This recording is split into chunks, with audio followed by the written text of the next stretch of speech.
새번역 사도신경으로 신앙 고백하겠습니다. 저는 전능하신 아버지 하나님 천지의 창조주를 믿습니다. 저는 그분의 유일하신 아들 우리 주 예수 그리스도를 믿습니다.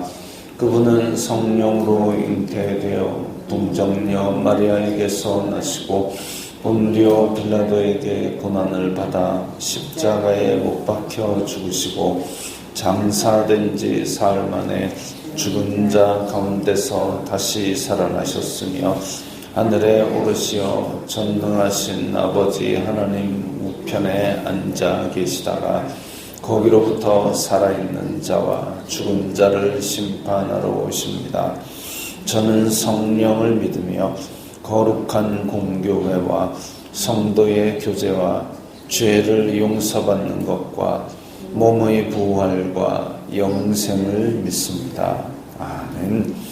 거룩하신 아버지 하나님 감사합니다. 간밤에도 편히 쉬게 해주시고 새벽에 기도하는 자리에 불러주시니 감사합니다. 이 시간 저희들 마음 중심으로 주님을 경외하게 하여 주시옵소서. 예수님 이름으로 기도드리옵나이다. 아멘. 찬송가 510장입니다.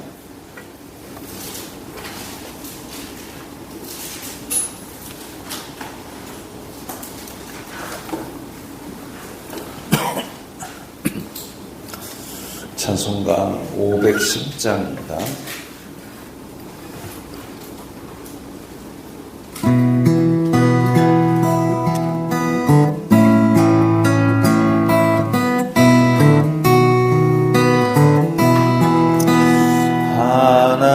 하나님의 진리 등대 길이 빛나니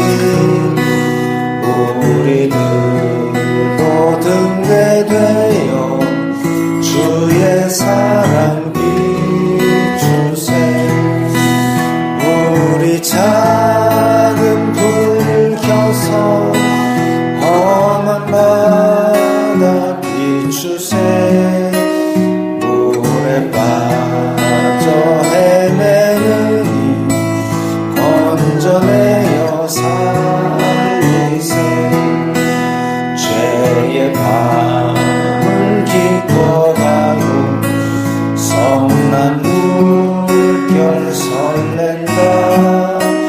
어디 불길 없는가 고 찾는 물이 많구나.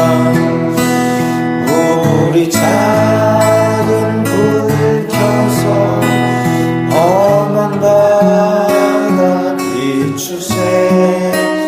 물에 빠져 헤매느니 건져내어 살리세.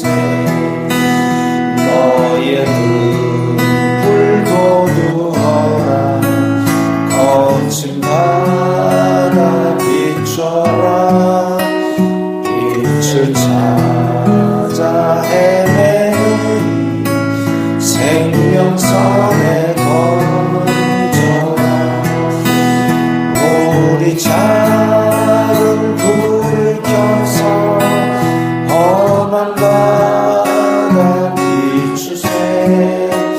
물에 빠져 헤매느니 건져내어 살리세.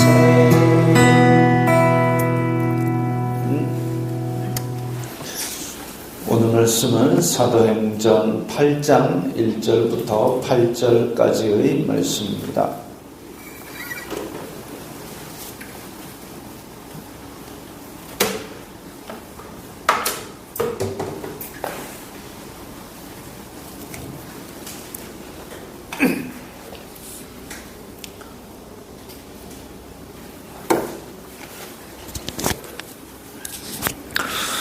사도행전 8장 1절부터 8절까지의 말씀 함께 읽겠습니다. 사울은 그가 죽임당함을 마땅히 여기더라. 그날에 예루살렘에 있는 교회에 큰 박해가 있어 사도 외에는 다 유대와 사마리아 모든 땅으로 흩어지니라. 경건한 사람들이 스데반을 장사하고 위하여 크게 울더라. 사울이 교회를 잔멸할세 각 집에 들어가 남녀를 끌어다가 옥에 넘기니라. 그 흩어진 사람들이 두루 다니며 복음의 말씀을 전할세 빌립이 사마리아 성에 내려가 그리스도를 백성에게 전파하니 무리가 빌립의 말도 듣고 행하는 표적도 보고 한 마음으로 그가 하는 말을 따르더라. 많은 사람에게 붙었던 더러운 귀신들이 크게 소리를 지르며 나가고 또 많은 중풍병자와 못 걷는 사람이 나으니 그 성에 큰 기쁨이 있더라. 아멘.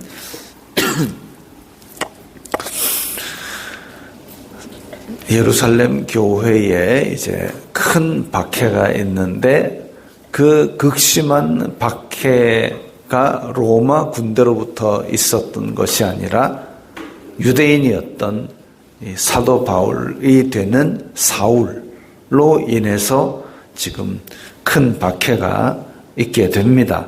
사울은 그가 죽임당함을 마땅히 여기더라.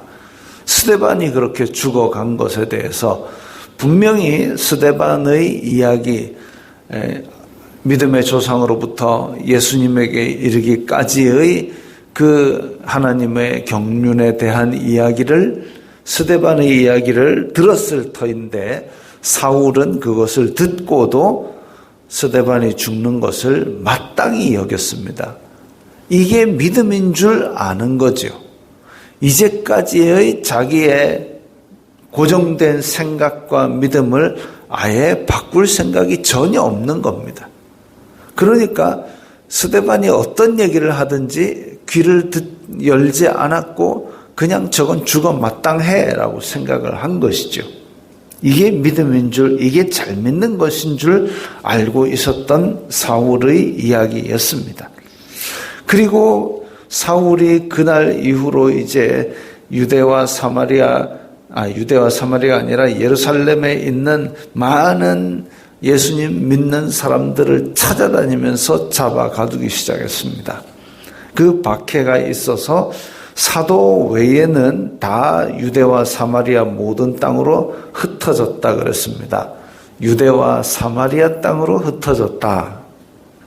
예수님께서 지상명령, 지극히 높은 명령을 내릴 때에 온 유대와 사마리아와 땅끝까지 이르러 내 증인이 되리라 그랬는데 다들 예루살렘에서 주여 여기가 좋사오니 하고 붙들고 앉아 있었던 거죠. 그래서 지금 모양새는 박해 때문에 괴로워서 흩어졌지만 결과적으로는 이 유대와 사마리아 땅으로 보냄을 받은 상태가 되어버렸습니다. 어찌 보면 불순종에 대한 벌이라고도 볼 수 있겠지요. 불순종에 대한 벌, 그리고 유대와 사마리아 땅으로 보냄을 받음, 결과적으로는 하나님의 뜻이 이루어진 것입니다. 하나님의 뜻이 우리의 삶에 있어서도 우리가 힘 덜 들게 이루어질 수도 있고 우리가 힘 들게 이루어질 수도 있는데 우리가 힘 덜 들게 이루어지려면 일찌감치 순종하는 것이 더 쉽지요. 적어도 우리한테는 그 뜻을 잘 모르는데 순종하기는 어려울 수가 있다면 어느 정도의 하나님의 뜻이 분명하다면 그걸 깨달았을 때에 하루라도 빨리 순종을 하는 것이 우리가 덜 힘듭니다. 그걸 억지로 버티고 불순종하고 그러면은 나중에 예수님께서 찾아오셔서 너 날 왜 그러니? 가시채를 뒷발질하기가 너한테 고생이 아니냐라고 찾아오실 수 있지요. 그래서 일단 보냄을 받은 사람들 흩어진 것 거기에 대해서 이후의 사람들은 볼 때에 이게 예수님께서 말씀하신 그거구나라고 깨닫지만 이때 사람들은 목숨 걸고 야반 도주를 했을 겁니다. 근데 도망가는 게 참 모양새가 빠지잖아요.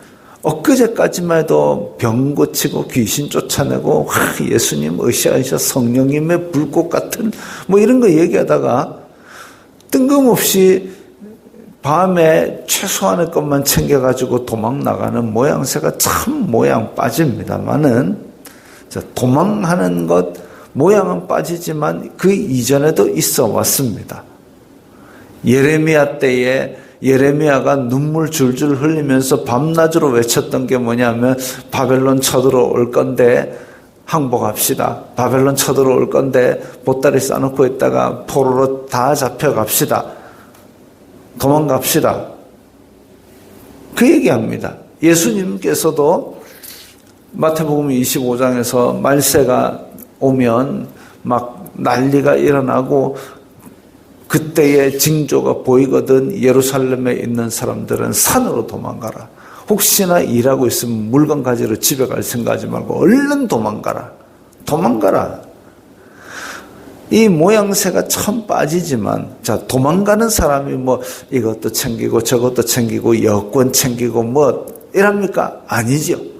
도망가는 사람은 그야말로 후다닥 지금 있는 상태에서 도망을 갑니다. 그것처럼 우리의 삶이 이 땅에서 하루 이틀 살다 보니까 이것저것 불어난 게 있잖아요. 이것저것 불어난 거 가지고는 나그네의 삶이 지장을 받습니다. 나그네의 삶. 우리는 이 땅에서 나그네의 삶이죠. 야곱이 바로 앞에 섰을 때에 너 나이가 몇이냐? 나그네. 인생이 120년입니다. 나그네로 살았던 겁니다. 그것처럼 우리도 이 땅에 미련을 두고 뿌리를 박고 지내는 것이 아니라 땅은 발은 이 땅에 디디고 살지만 마음은 본향을 찾아가는 나그네의 삶을 살고 있어야 이 정신을 차리는 건데 아이고 이 땅에 영원 무궁토록 있는가 보다 해가지고 그냥 이 땅에 그저 이것저것 챙겨가지고 묶어놓고 닦아놓고 이러다 보면 하나님 나라에 대한 생각을 까마득하게 잊고 사는 거죠. 나그네의 삶입니다.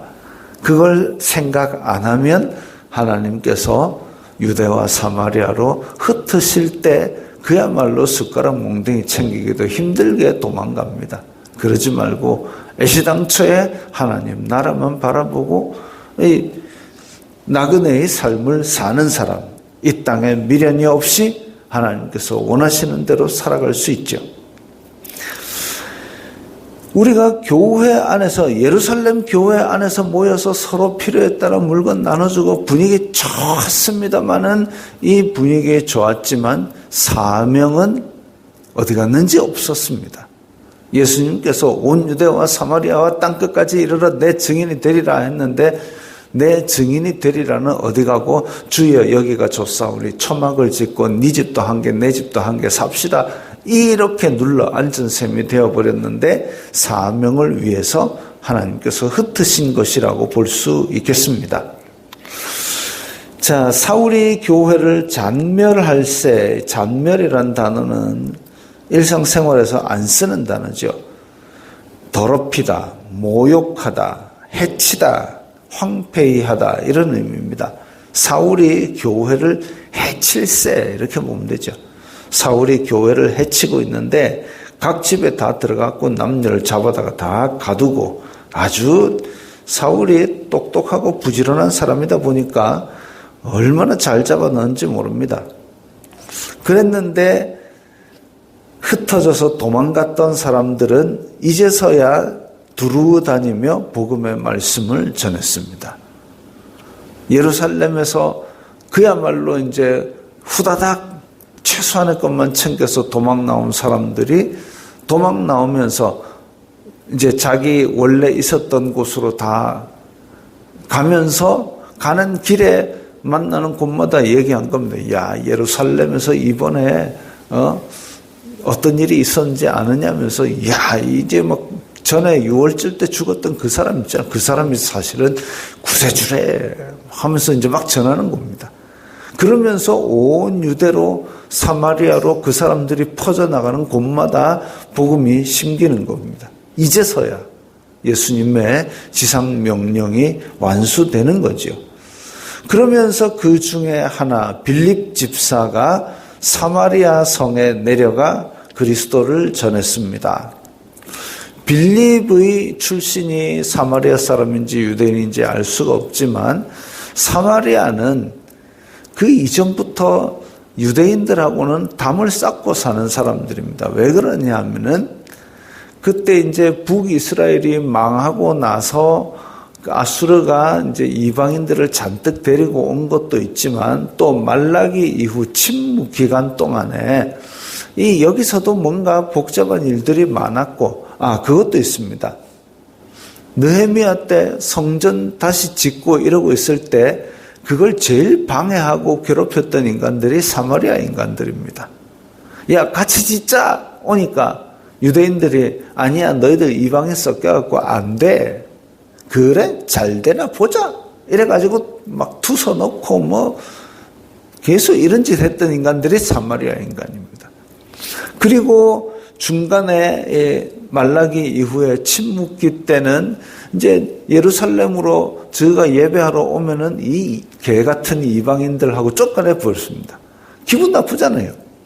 그러니까 어떻게 하냐면 자기네들끼리 또 옛날에 이제 그리심산, 에발산, 그리심산 위에 축복을 선포하는 그리심산 위에다가 자기네들끼리 우리 성전 여기다 하고 옛 야곱이 제사했던 세겜 땅에다가 세웁니다. 성전을. 우리도 성전 짓는다 봐라. 지었습니다. 그러니까 예루살렘에서 유대인들이 몰려와가지고 그거 다 허물어 버렸습니다. 예루살렘에 오면 쫓아내고 저끼리 성전 지으면 허물어 보고 원수같이 지내는 거죠. 사마리아 사람들 기분 나빠서 복수를 어떻게 하냐면 사람 죽었는 시체 꺼내 왜 무덤 안에 그 조상들의 해골들 꺼내갖고 바짝 갈아갖고 예루살렘 성전에다가 했다 뿌려버렸습니다. 아주 참 유치하게 싸우는데 그러니까 예수님께서 오셨을 때 사마리아 여인이 당신 유대인인데 여기 와서 뭔 소리 하노? 이랬던 거죠. 그런 사마리아에 빌립이 내려갔습니다. 내려가지고 복음도 전하고 표적도 행하고 그러니까 사마리아 사람들도 한 마음으로 그걸 받았습니다. 사마리아 사람들이 예수님이 왔을 때도 들이받았던 그 사람들이 이제 마음을 열고 복음을 받아들이기 시작합니다. 왜? 예수님께서 온 유대, 그 다음 사마리아, 이제 그게 이루어지는 겁니다. 순종하는 사람에게 복음의 문이 드디어 열린 겁니다. 더러운 귀신이 떠나가고 중풍병자 떠나가고 중풍병자는 떠나가면 안 되죠. 중풍병자는 낫고 못 걷는 사람도 낫고 그래서 그 성에 큰 기쁨이 있더라. 이게 복음 전하는 결과입니다. 복음을 전했더니 괴로웠던 사람이 낫게 되고 슬펐던 사람이 기뻐하게 되고 그 성에 큰 기쁨이 있더라. 빌립만 소외되었더라 아니고 복음을 전하면 전하는 사람이 제일 기쁩니다. 그 다음에 복음을 들은 사람들 받아들인 사람이 기쁩니다. 이 기쁨이 과연 우리에게도 있는가? 내가 복음 전하는 기쁨이 있는가? 사실 이제 복음을 전해봐야 내가 뭘 모르고 내가 복음에 대해서 어떤 점이 지금 나한테 없고 이런 것들도 명확하게 드러납니다. 우리에게도 그런 기쁨이 있는가? 구원받은 기쁨과 전하는 기쁨 두 가지가 있죠. 내가 구원받은 기쁨이 아이고 나 한 50년 믿었더만 막 구원받은 기쁨도 막 거기서 그거 갖고 이게 아니라 날마다 새로운 기쁨으로 성령님께서 채워주시는 것이 우리 속에서 샘솟듯이 넘쳐나야 그래야 퍼가지고 남 주지요. 구원받은 기쁨이 날마다 새로운가? 또 전하는 기쁨 이걸 통해서 죽어가던 생명들이 살아난다 이런 기쁨이 있는가? 그런 것들을 생각할 필요가 있습니다. 우리가 때로는 이게 더러운 귀신이 쫓겨나고 중풍병자가 낫고 못 걷는 사람 낫고 여기가 정말 신기하고 멋있을 것 같잖아요. 그런데 예수님 시절에 예수님께서 제자들을 둘씩 짝지어 보내면서 온 고을에 복음을 전하라 하니까 이 복음을 전하고 기뻐가지고 확 와서 예수님 확 우리가 가니까 하늘에서 사단이 번개같이 다 떨어지고요. 뭐야? 그랬을 때에 예수님께서 얘들아 사단이 쫓겨난 것 가지고 기뻐하지 말고 너희 이름이 하늘에 기록된 것을 가지고 기뻐해라 라고 말씀하셨습니다. 우리 기쁨의 가장 근본은 하늘에 우리 이름이 기록된 것, 누구도 빼앗을 수 없는 기쁨과 평안을 주는 그것을 가지고 우리의 소망을 삼는 것이 바람직한 일이죠. 그 기쁨, 그 소망이 있을 때에 세상의 어떤 위협이 와도 흔들리지 않고 하나님의 뜻을 따라갈 수 있고 그 뜻을 따라갈 때에 우리가 가는 곳마다 그 성에 큰 기쁨이 있게 되고 우리가 받은 예수 그리스도로부터 받은 사명이 이루어지는 그런 일들도 한꺼번에 일어납니다. 기쁨을 전하고 내 기쁨이 새로워지고 사명은 완수되고 그랬을 때에 하나님께는 영광이요 땅에는 은혜가 있게 되는 것이죠. 오늘날도 마찬가지고 지금 우리 앉아있는 우리도 마찬가지입니다. 우리가 기도할 때에 이렇게 내 속에 구원의 감격을 새롭게 하옵소서. 그리고 이 감격을 전하는 기쁨도 주시옵소서. 이렇게 우리가 오늘 하루도 사명을 잘 감당하시기 바랍니다. 기도하겠습니다. 거룩하신 아버지 하나님 감사합니다. 저희 이름이 하늘에 기록된 것으로 말미암아 기뻐하게 하시고 저희들에게 맡겨진 오늘의 사명 잘 감당할 수 있도록 능력을 더하여 주옵소서. 성령님 함께하여 주시옵소서. 예수님 이름으로 기도드리옵나이다. 아멘.